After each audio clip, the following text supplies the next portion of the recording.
Dinosaurs, the most gigantic beasts that ever lived. Behemoths that ruled the earth for 160 million years. The snake-necked Brontosaurus.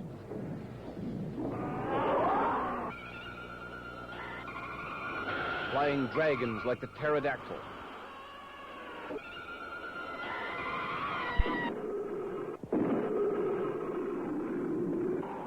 The first discovery of fossilized dinosaur bones in the early 1800s, the romantic lure of these colossal reptiles has been worldwide. The child within all of us sees something special in these mammoth creatures. Big, unstoppable.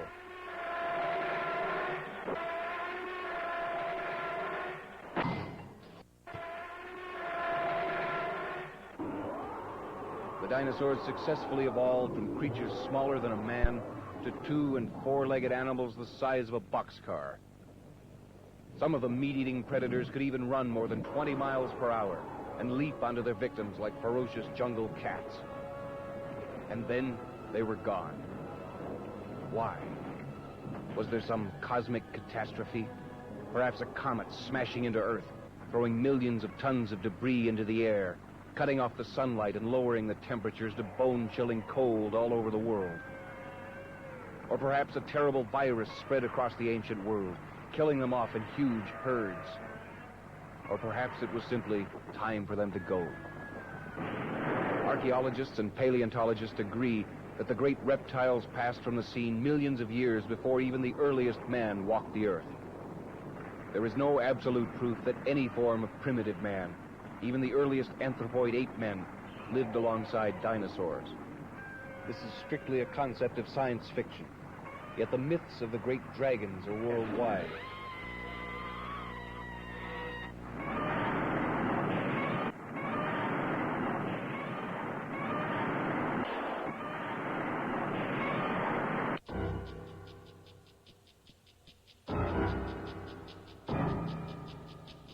And even today, there are hints of continued existence of prehistoric monsters, like the Loch Ness Monster, which some theorize to be a plesiosaur, a long-necked aquatic reptile that somehow survived through the ages.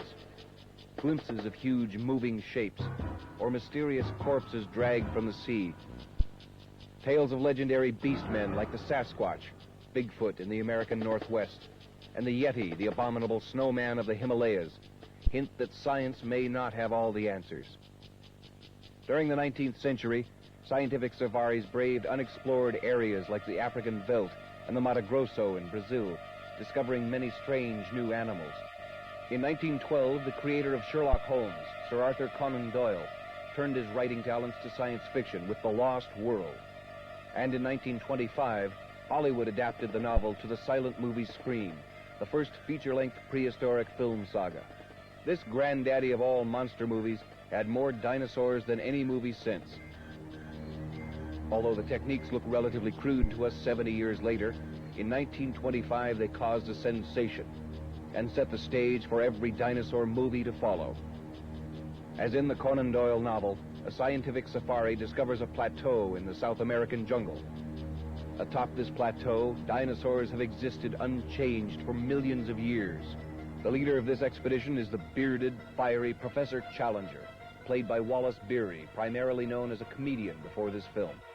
Accompanying him was his cynical rival, Professor Summerlee, played by Arthur Hoyt, and Sir John Roxton, a big game hunter, played by Louis Stone, later to play the wise judge in the Andy Hardy series of movies in the 1930s and 40s.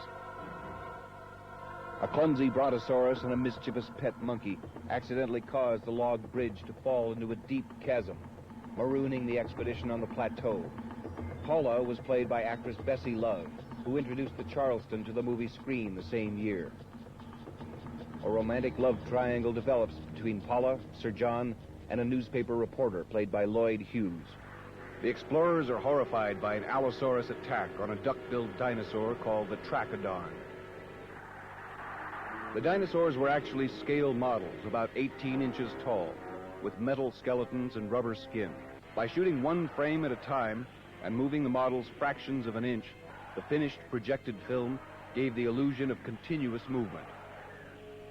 Willis O'Brien, a former sports cartoonist and cowboy, developed this technique in early comedy short subjects like Prehistoric Poultry. The landscapes were miniatures, often as large as 75 by 150 feet. Shooting one frame at a time is a time-consuming process. A full day in the studio might result in a mere 20 seconds of moving pictures.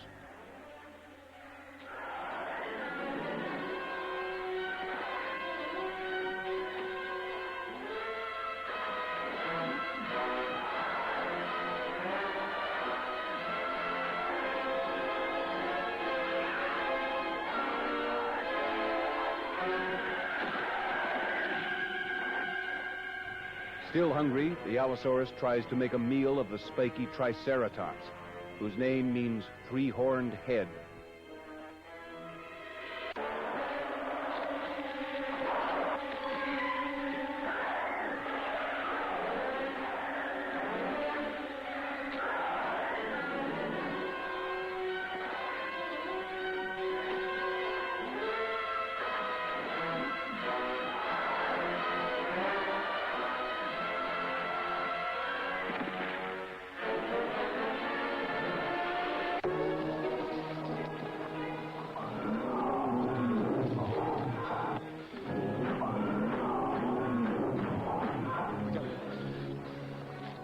Deciding on easier prey, the fiery-eyed carnivore goes after the humans. The big game hunter realizes his weapons are useless. Rifle bullets would feel like mosquito bites to the gigantic beast.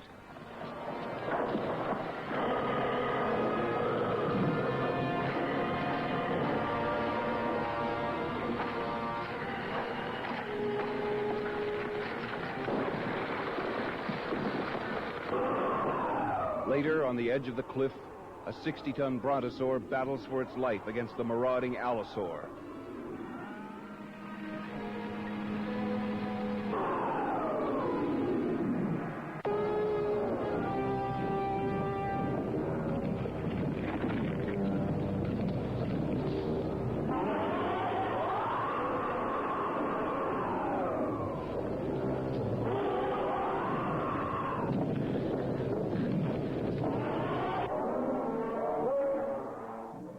The long-necked beast plunges over the cliff, but survives. When the explorers manage to climb down themselves, Professor Challenger announces his plan to cart the Brontosaurus back to London to prove to the disbelieving world the existence of the lost world.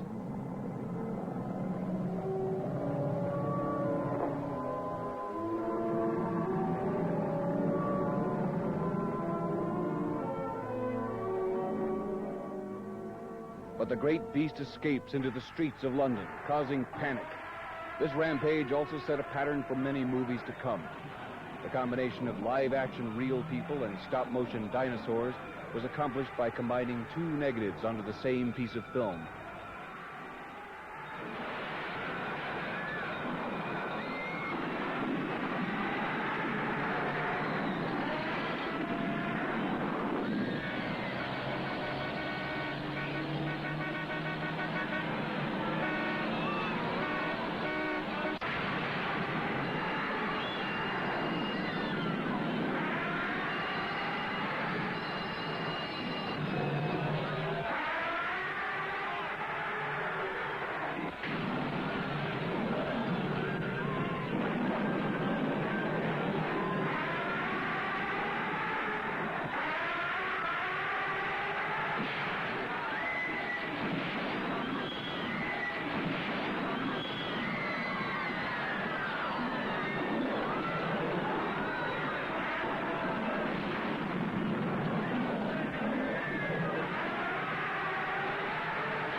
The weight of the beast smashes through the span of the Tower Bridge. In one of the few happy endings in monster movie history, the Brontosaurus swims down the River Thames and presumably out to sea, away from mankind.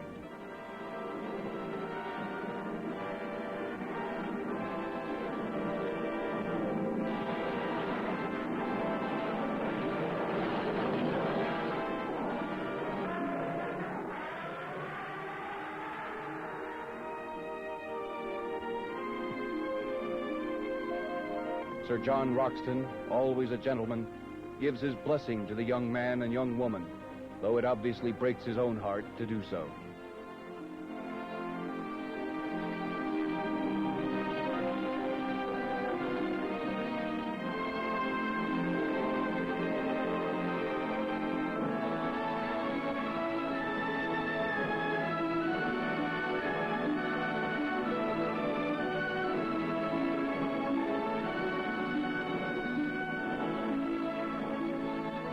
The lovers go off together, the Brontosaurus is gone, and Professor Challenger is left alone on London Bridge, planning his next adventure.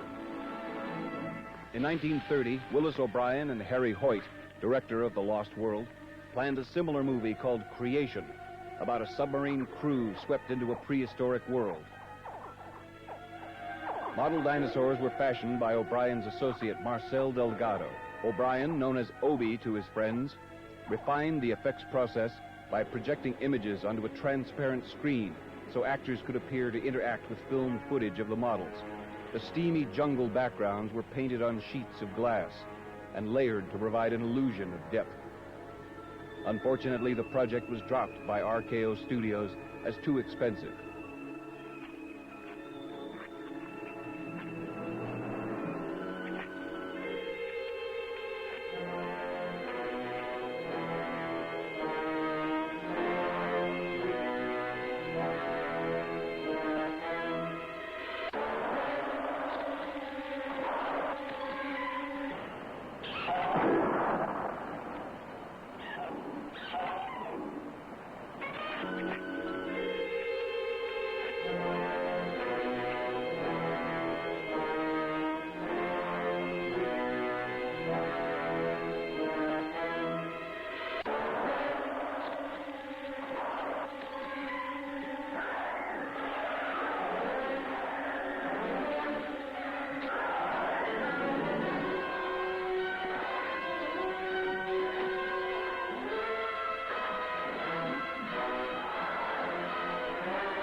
Here you see the process piece by piece. The stop-motion animated model of a plesiosaur on a beach is combined with previously shot footage of human actors projected onto a section of the miniature set and synchronized with the actions of the model. This action must be determined even before one frame of film is shot, with sketches and diagrams. Then, when the footage is edited together with sound effects, dialogue, and music, the illusion is complete. This is from the film Lost on Adventure Island, produced in Hawaii.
Big and hungry. Move it.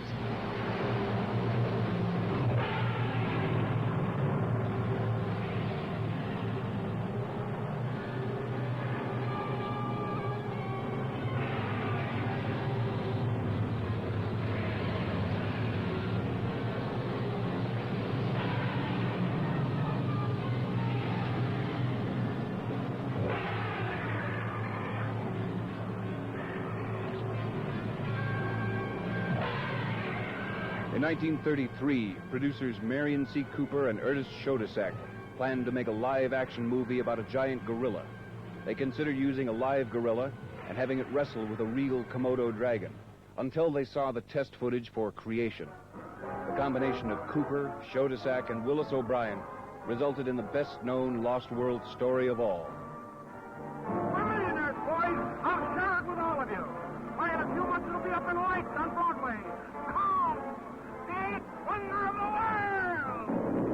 the story was basically about the gorilla, the adventurous Carl Denham and his movie crew encountered many dinosaurs on the ominous Skull Island. The producers promised Fay Wray that she would co-star with the tallest, darkest leading man in Hollywood. She thought they meant Clark Gable or Gary Cooper.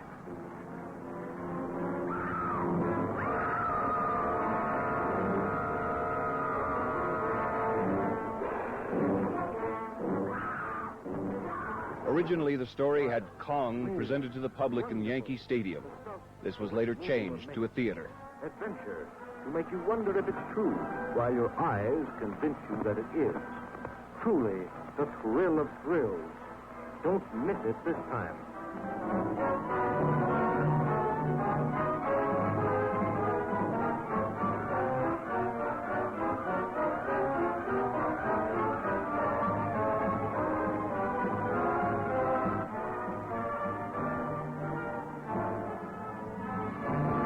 Dinosaurs were a big part of 1 Million BC, made in 1940, and partially directed by the famed D.W. Griffith, his last film. But instead of accurate scale models, effects men used crocodiles, lizards, and iguanas, dressed up with fins. Real-life lizards don't look much like dinosaurs, but the action footage was exciting enough that it continued to show up in other movies for 30 years, like Valley of the Dragons, made in 1961. This catastrophe, whatever it was, has turned the Earth into a new orbit. Oh, no, this whole thing is unbelievable.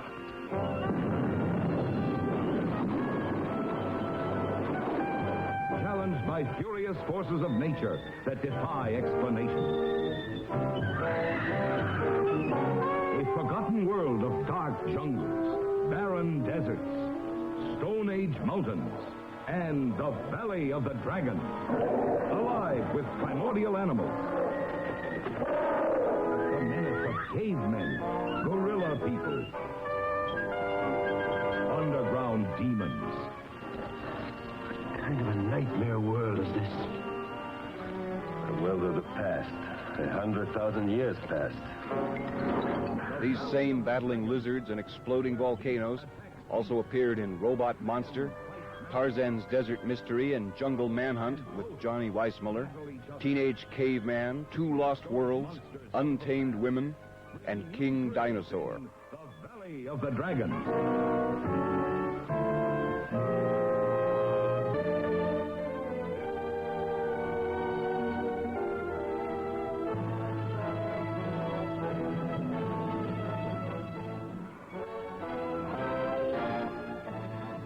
Lost Continent updated the Conan Doyle idea with a hunt for a missing experimental rocket. Though the animation was a little rickety, it featured a pair of battling triceratops, which later showed up in a Twilight Zone segment called It's a Good Life, about a boy with telepathic powers. A screeching pteranodon sailing overhead. An inquisitive brontosaurus. And a horned beast that acted a lot like the one in Willis O'Brien's Creation test footage.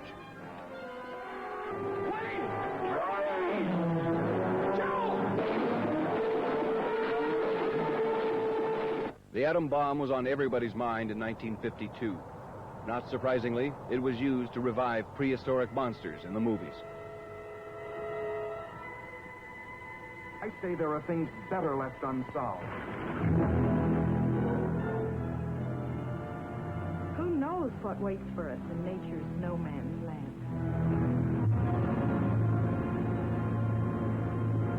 Impossible, unbelievable, fantastic. But I tell you, it could happen. It could happen. It could happen. Producers Hal Chester and Jack Dietz wanted a low-budget movie like The Lost World or King Kong, but couldn't afford Willis O'Brien to do the effects. Obie suggested his young assistant, Ray Harryhausen, who created a fictional dinosaur called the Redosaurus, a combination brontosaurus and tyrannosaur. Originally entitled Monster from the Sea, the producers bought the rights to the Ray Bradbury story and retitled their film Beast from 20,000 Fathoms. Caverns of the deepest Atlantic, where it was spawned. An armored giant, wreaking his prehistoric fury on modern man and his puny machine. Cities would be terrorized by the cruel intruder from the past. Populations crazed and panicked with fear by its destructive force. Granite and steel would crumble. Soldiers and their weapons would be powerless before the onslaught of the beast. The beast. The beast. The beast from 20,000 fathoms. Herald Square. Eugene Laurier designed and directed the film. Laurier had designed films for Jean Renoir, Charles Chaplin, and René Clair. The military hero was played by Kenneth Tobey, who had fought the Martian invader in The Thing just 2 years previous. No, but if it can be loaded, I can fire it. I'll load it. Just remember one thing. This is the only isotope of its kind this side of Oak Ridge, so you can't miss. The sharpshooter in the climax was played by Lee Van Cleef, later to be better known for shooting bad guys in Clint Eastwood spaghetti westerns. Beast from 20,000 Fathom was produced for $100,000, but made over $2 million in the box office. The success inspired producer Charles Schneer to hire Ray Harryhausen for another project.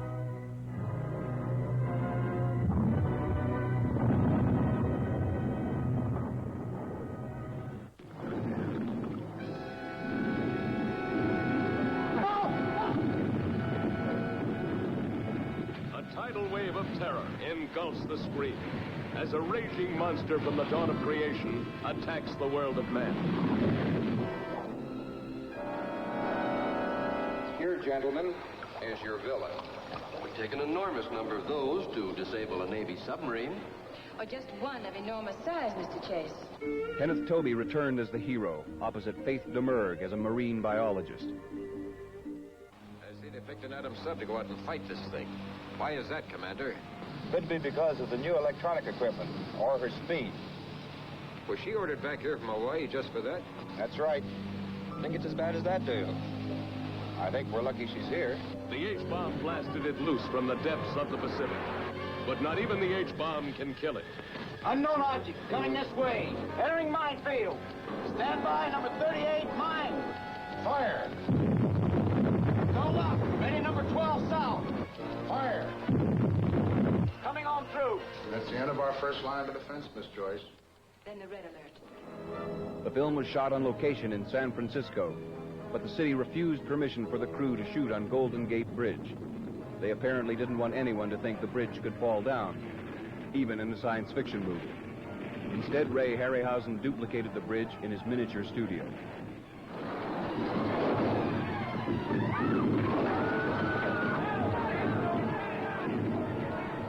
West Coast reels under Holocaust as the men and weapons of the atomic age battle to the death against the ageless monster of the deep.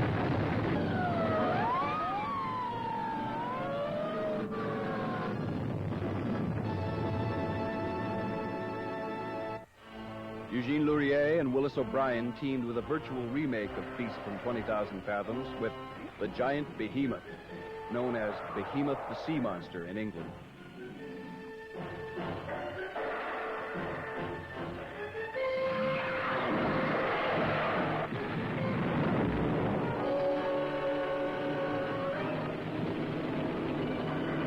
Gentlemen, we are witnessing a biological chain reaction.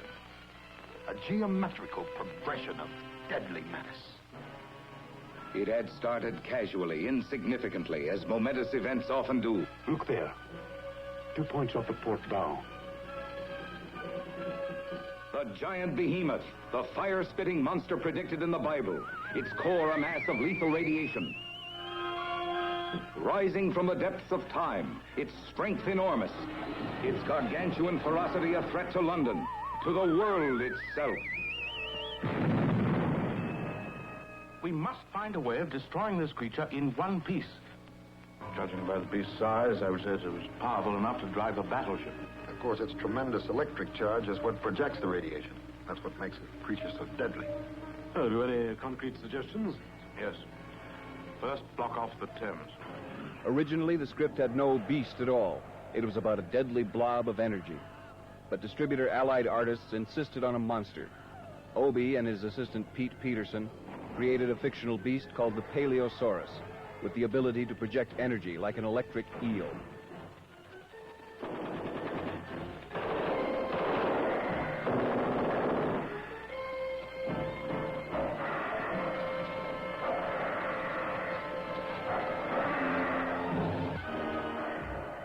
Willis O'Brien tried to get several other projects going, but rarely succeeded.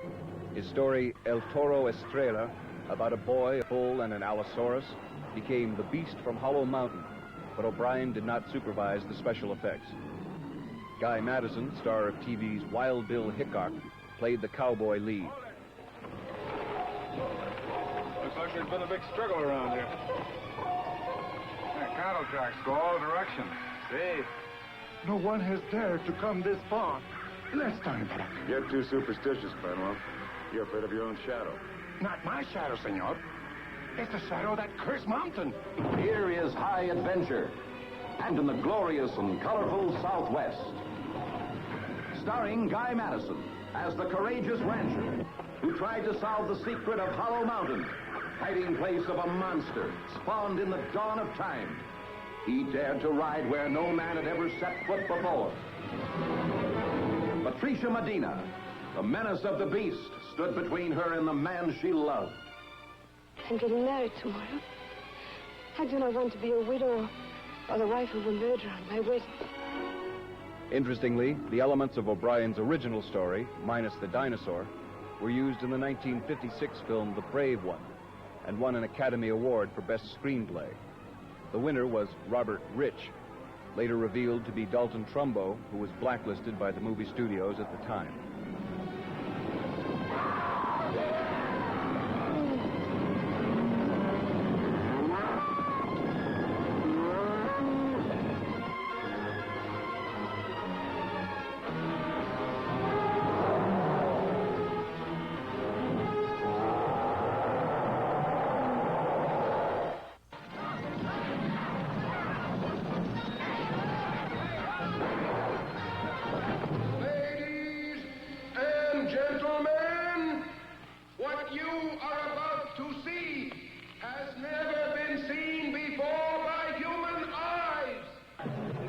Another Obie story of dinosaurs and cowboys was planned in 1942 for RKO, but later killed because of the huge cost.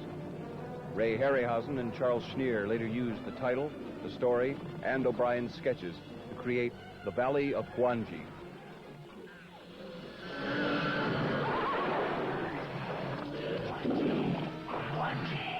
Gwangi. Professor, there's a big lizard back there, and he's heading this way. Now get aboard!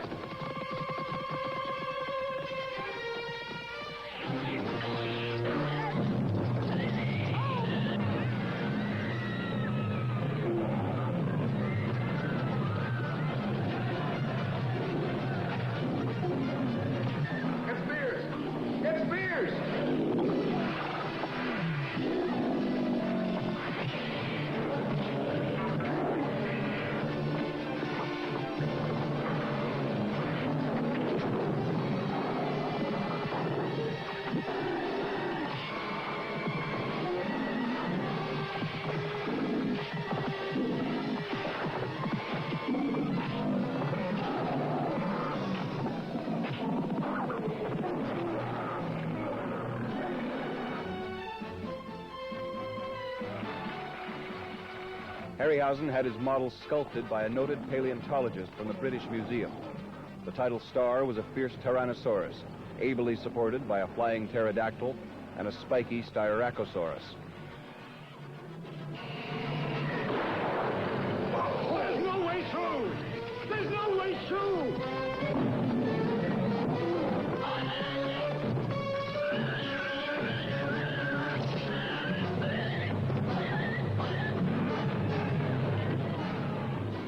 Warner Brothers released the film in 1968, a year in which many other films featured nudity and sex. Gwangi did not do well financially. Harryhausen said later, "I guess a naked dinosaur just wasn't exciting enough."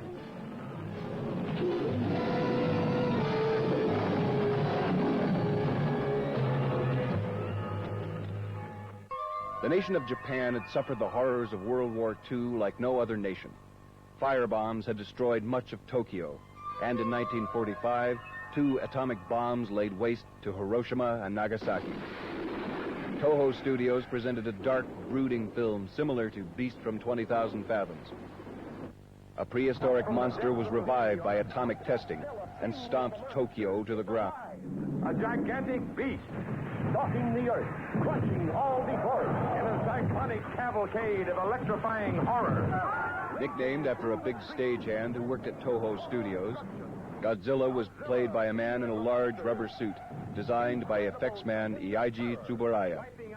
Godzilla was a cross between dinosaur and mythical dragon, with the ability to breathe radioactive fire.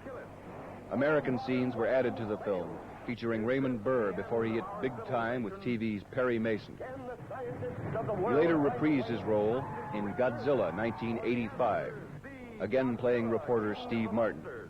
Or maybe it was Steve Martin playing reporter Raymond Burr. True, a tale to stun the mind. More fantastic than any ever written by Jules Verne. More terrifying than any ever shown on the screen. Awesome, incredible, unbelievable. A story beyond your wildest dreams. Dynamic fights, savage action, spectacular thrills. Godzilla, King of the Monsters. Fantastic beyond comprehension. Gripping beyond compare. Astounding beyond belief. The mightiest monster of them all. See Godzilla! As early as 1930, Obie envisioned a version of Frankenstein done in stop motion. In the late 1950s, he tried to interest producers in matching King Kong against a gigantic Frankenstein monster. He gave the idea to a producer named John Beck, who took it to Toho Studios, which substituted their scaly dinosaur for Frankenstein.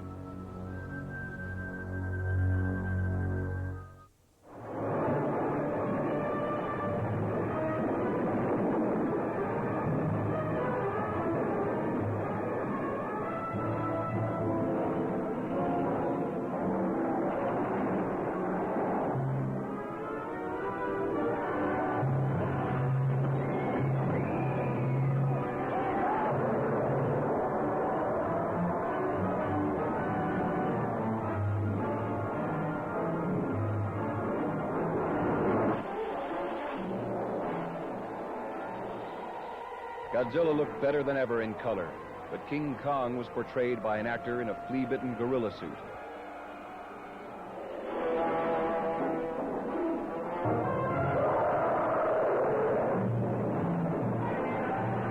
The great Godzilla, blazing a trail of terror to his Japanese homeland. Captain, water in the conning tower.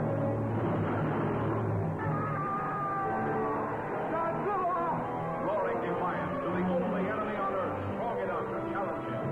The unconquerable King Kong, giant gorilla god of this South Seas paradise, where sensuous mates offer themselves in ritual sacrifice to his brute embrace. Godzilla has a brain about this size. He is sheer brute force. While Kong is a thinking animal. His brain is considerably larger. About 10 times the size of this gorilla's skull. Being instinctive rivals, there is no doubt that they will attempt to destroy one another.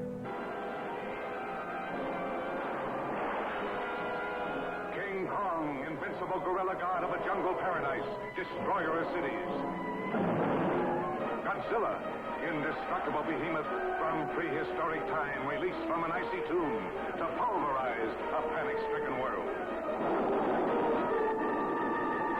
Now, for the first time, in one awe-inspiring motion picture, they meet the mightiest monsters of the ages, King Kong, Godzilla. King Kong versus Godzilla, heading for their colossal collision, shattering every obstacle that stands between them in the most fantastic rampage of annihilation ever recorded on film. See King Kong stamp Tokyo into the ground, holding a beautiful girl in his grasp. See Godzilla destroy an entire army. See King Kong trapped by the blazing barrier of 1 billion volts. But nothing, nobody can stop the great showdown when King Kong and Godzilla meet to fight for survival of the fittest. American press releases suggested there were 2 endings to the movie. One for Japan, in which Godzilla wins, and the other for America, in which King Kong emerges on top. Actually, there was only one climax film, which was pretty much a draw.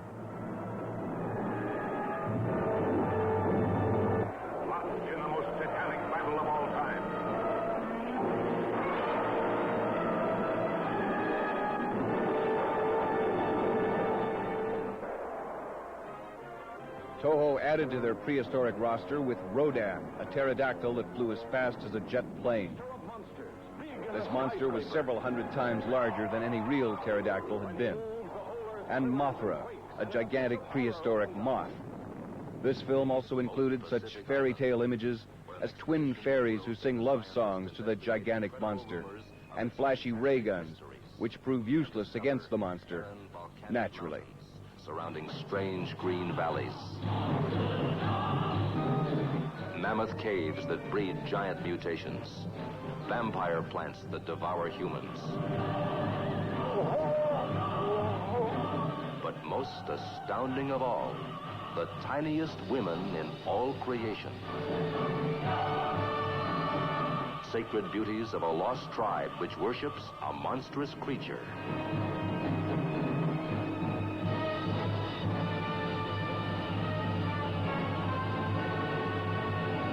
What is the secret of Mothra?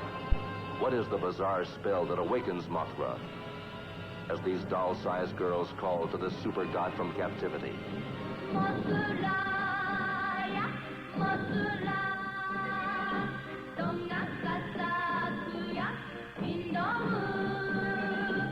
Mothra, whose revenge is more devastating than any man-made weapon. Mothra, who defies warplanes. Wrecks ocean liners. Smashes dams and bridges. Mothra, creating hurricanes. Mothra, enveloped in a shell that no human force can penetrate.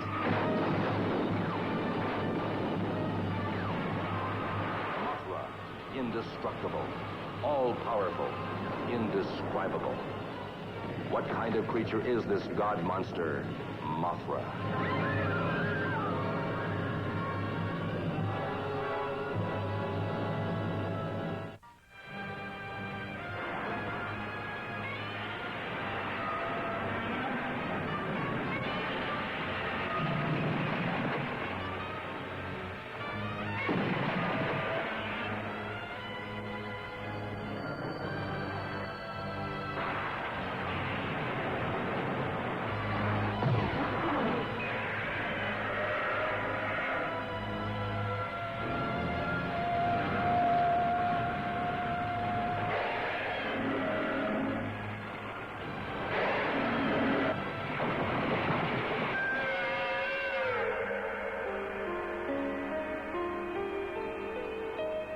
I would say nobody has anything to fear from us. But we are going to control you now. It is the same spaceship you saw near the moon. That should convince you we do not come from your world. We are here to make you our slaves.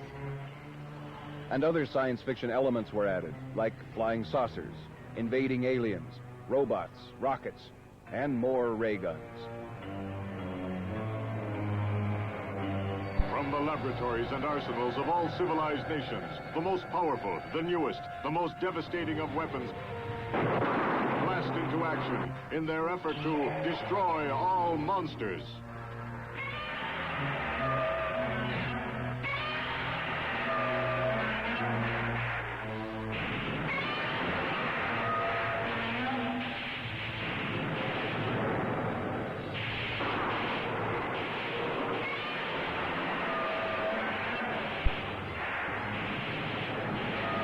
Godzilla gradually transformed from villain to hero, the defender of the Earth against the really bad monsters. In Godzilla versus the Smog monster, the big guy wrestled with a symbolic representation of industrial pollution. From the polluted waters it came, to become the most fearful menace that ever threatened mankind. Feeding, growing ever more deadly on Smog. Only one force dared stand up to its overpowering evil. Godzilla! Godzilla versus the Smog monster. Will Godzilla, man's friend, be vanquished?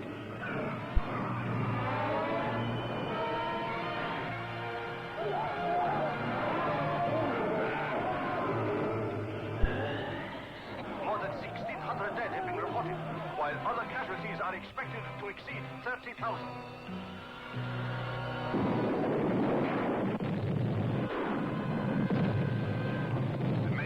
storage tank of the Japan Oil Company has exploded.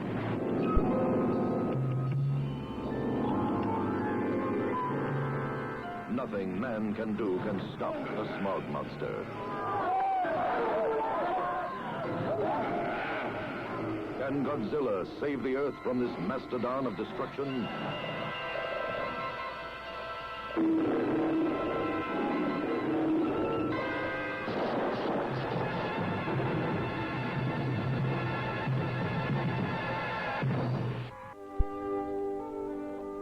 After meeting King Kong, Rodan, Mothra, Ghidra, and everyone else, the giant lizard appeared in one of the most one-sided battles of all time.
The ocean's unfathomable depths, a gigantic, man-like creature appears. Obie's old idea finally happened years after his death in Frankenstein Conquers the World. This film pit a giant radioactive Frankenstein against a typical Japanese version of a dinosaur, which naturally could project heat rays from its mouth. Never before has the screen known such heart-stopping terror. Starring Nick Adams. Well, I feel he's very important from a scientific point of view. I'd have to cut off a leg or an arm. Doctors, I won't let you conduct this test. Frankenstein, with the strength of 1,000 men. And every man's need for affection that makes him a willing captive. The chain hurts you.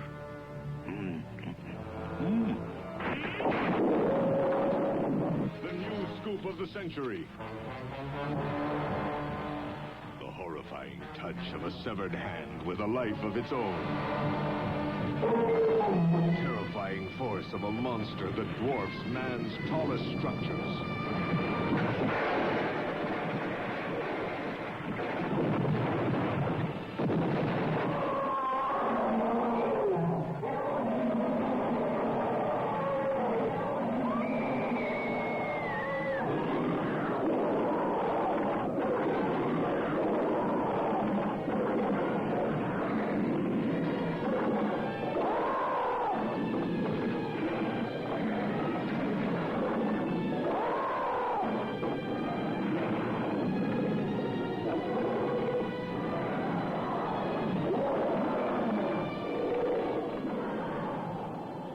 Almost as silly was Reptilicus, made in Denmark.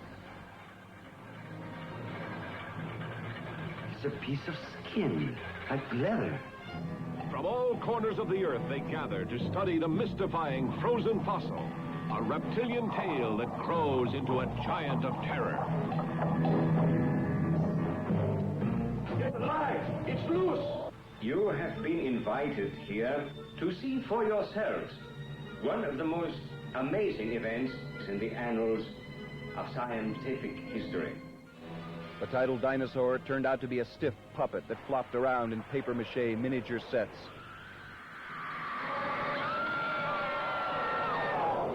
Reptilicus, a monstrous, massive beast whose astounding appearance causes panic. Reptilicus approaching the Reptilicus approaching the city. This is Grayson. All units.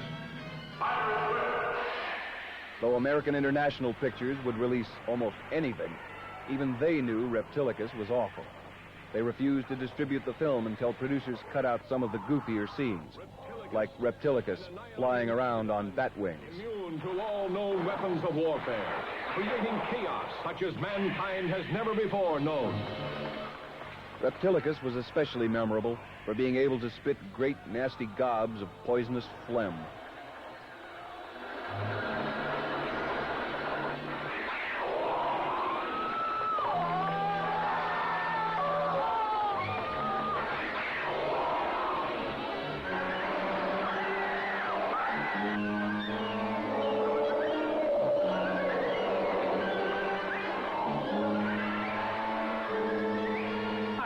A terrific man-in-suit monster was Gorgo, shot in England in Technicolor. Picture of our time has ever unleashed shock spectacle of such scope and realism as up from the depths of prehistoric mystery rages Gorgo.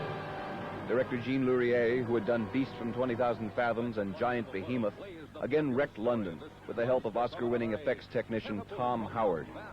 The cast included Bill Travers, later to star in Born Free, and William Sylvester, later to appear in 2001, A Space Odyssey. And put it on exhibition.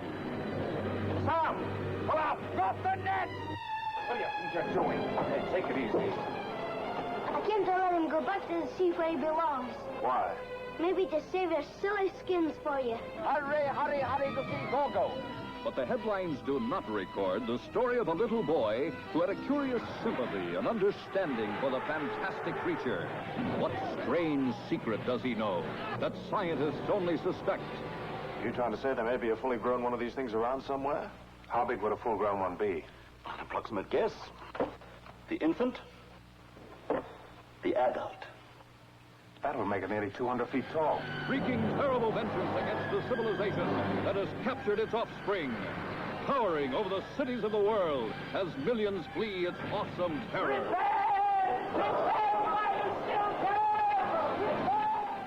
Oddly enough, the story was originally set in Japan, but changed to Ireland and England for budget reasons. Nothing can stop it. Defying the force of the army. The might of the Navy. Fire number 1, Terry. Ready to open fire, sir. Fire 1. Even the fury of the jets.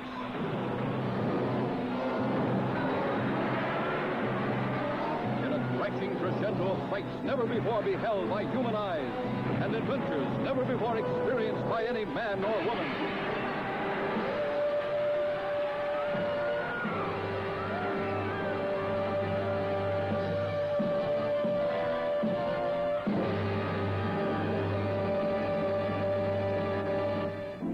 Dinosaurs was produced by Jack Harris, who created The Blob, starring Steve McQueen.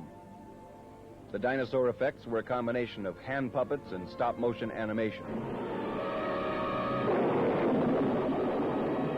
Alive after 70 million years. Dinosaurs! Roaring, walking, destroying. Dinosaurs! Marcel Delgado, sculptor who worked on The Lost World and King Kong, created a toothy Tyrannosaurus Rex and a burly Brontosaurus. The Brontosaurus model also appeared in a Twilight Zone segment, Odyssey of Flight 33, in which a commercial airliner accidentally travels back in time. The Tyrannosaurus suffered a less noble fate. It made stock-shot appearances on TV's prehistoric situation comedy, It's About Time. Mailboat will be in tomorrow morning. By tomorrow, we could all be dead. We are going to be friends. You and me. Sights never before seen on the screen. A 60-ton dinosaur tamed by a small boy and a caveman. A caveman loose in a modern home. The death duel of the dinosaurs. A girl caught by the dread Tyrannosaurus. The battle between giant monster and monster machine.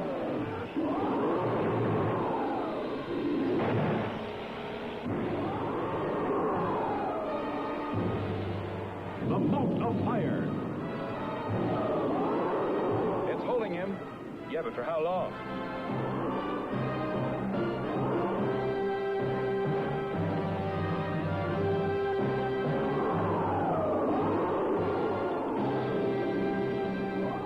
The Land Unknown featured stuntmen in rubber suits that were not quite convincing, plus some of the usual lizards masquerading as dinosaurs.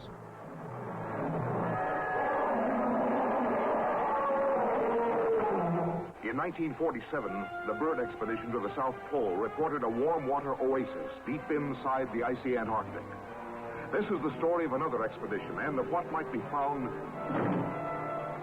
what might happen today in that remote, unexplored last frontier on Earth. Unchanged since prehistoric times, the Land Unknown.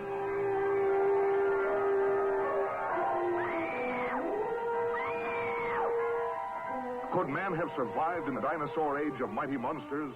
The Tyrannosaurus head later appeared in the TV show The Munsters as Spot, the fire-breathing pet who lurked under the staircase. The battle of the great Stegosauri. Huge carnivorous man-eating plants. The incredible water monster, Elasmosaurus. We'll never get out of here, Alan. Never, never, never. Stop it, do you hear me? Stop it. This doesn't sound like you. We're not licked yet. That's how I rule them. By now, the cliches were firmly in place. Where's the wreck? Talk. You're gonna rot here.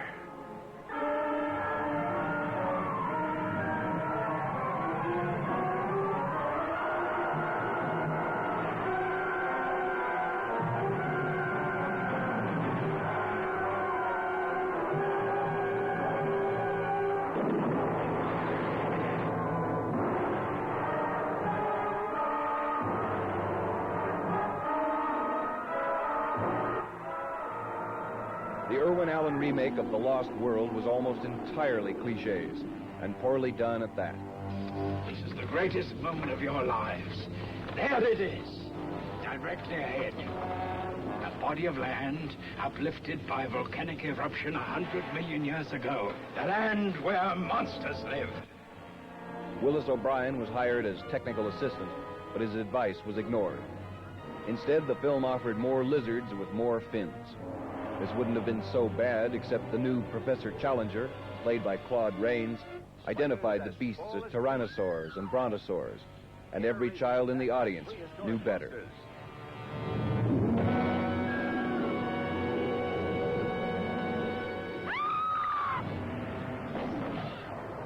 Battle of the Titans, to the death. The most terrible creatures of destruction that ever walked the earth.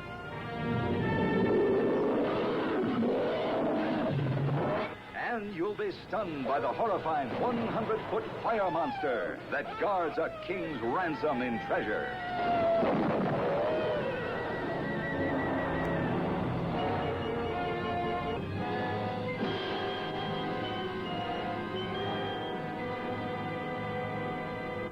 But a remake even better than the original was 1 million years BC. Hammer Films of Great Britain hired Ray Harryhausen to fill the landscape with prehistoric creatures. Though a real iguana was used in one scene, everything else was accurate, even the Archelon, though Harryhausen's animated version was about 5 times the size of the real prehistoric turtle. Primitive man and monstrous beasts fought each other to inherit the earth. Introducing the fabulous Raquel Welch, the sensational star discovery of this or any other year in 1 million years BC. See her as Loana the Fair One, John Richardson as Tuma, as big and strong as the beasts he fought for survival. The same historical error remained. No, there were no prehistoric people in the age of dinosaurs, and no dinosaurs in the age of people. But the Harryhausen creations moved just the way dinosaurs should. Brontosaurus, a moving mountain of flesh and bone. The pterodactyl, a flying reptile with giant teeth.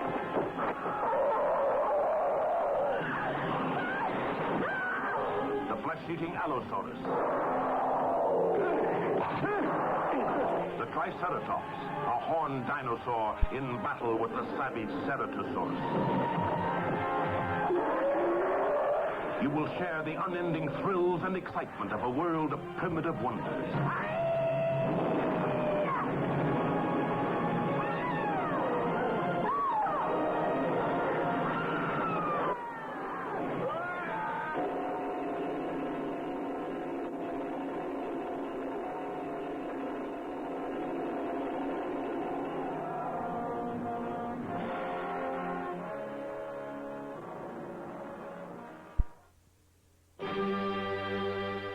Dinosaurs will always be part of our culture, whether as terrifying beasts out of a nightmare or projections of our wish-fulfillment fantasies. Their great size, their strange shapes, the mystery of their existence, and the mystery of their disappearance, the ferocity of real-life monsters on our planet. These things will always spark the imagination of artists, storytellers, and movie makers. For as long as man will exist, the dinosaur will always be there, ready once again to carry man away into his own imagination.